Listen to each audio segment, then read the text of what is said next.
क्या नाम है इस जगह का?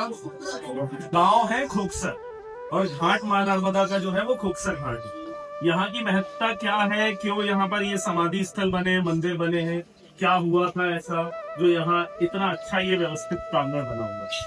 यहाँ पर क्या हुआ था, मां नर्मदा की परिक्रमा के बारे में सबने सुना है? कौन कौन जानता है बताओ?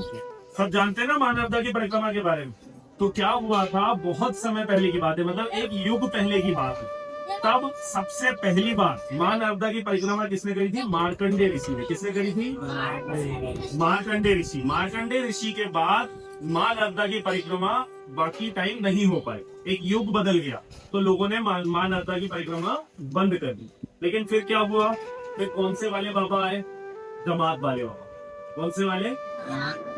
जमात वाले बाबा। ये गौरी शंकर महाराज जी की समाधि स्थल, यहाँ पर उन्होंने बहुत समय बिताया, ध्यान करा, पूजन करी, मां नर्मदा की अर्चन करा, और उन्होंने परिक्रमा अपनी कैसी करी? मार्कंडे ऋषि के बाद जो उनके बाद पहले ऋषि बने या पहले मुनि बने या पहले संत बने जिन्होंने मां नर्मदा की परिक्रमा करी थी, वो कौन थे?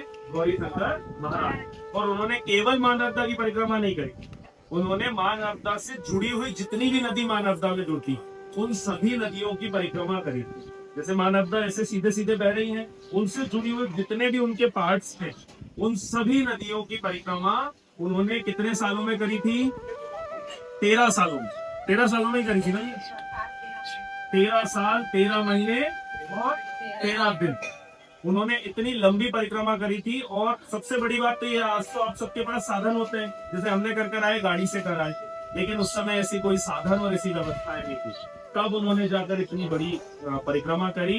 और उस परिक्रमा का महत्व ये है, कहते हैं गंगा, यमुना और नर्मदा, तीन ये ऐसी पवित्र नदी है। गंगा में स्नान से, मतलब गंगा नदी में आप स्नान करते हो, और यमुना नदी का पान से, मतलब यमुना नदी का अगर जल आपने पी लिया तब आपके पाप कटते हैं। लेकिन मां नर्मदा के दर्शन मात्र से ही आपके पाप कट जाते। तो पाप हमको नहीं करना है, नहीं पता चले रोज पाप करे और नर्मदा जी के दर्शन करे, ऐसे नहीं। जो भूलवश हुए पाप हैं, जो हमसे गलती से हो जाते हैं, उन पापों को कौन मोक्ष देता है? हमें मां नर्मदा। तो अभी हम यहाँ से आपको ये पीछे शूज पहनेंगे 1 by 1, फिर पीछे वाले रास्ते से यही घाट दूर से दिखाएंगे, यहाँ से नहीं वहां से। और फिर आप सबको मां नर्मदा के हाथ जोड़ना है और नर्मदे हर बोलना है और वापस आना है।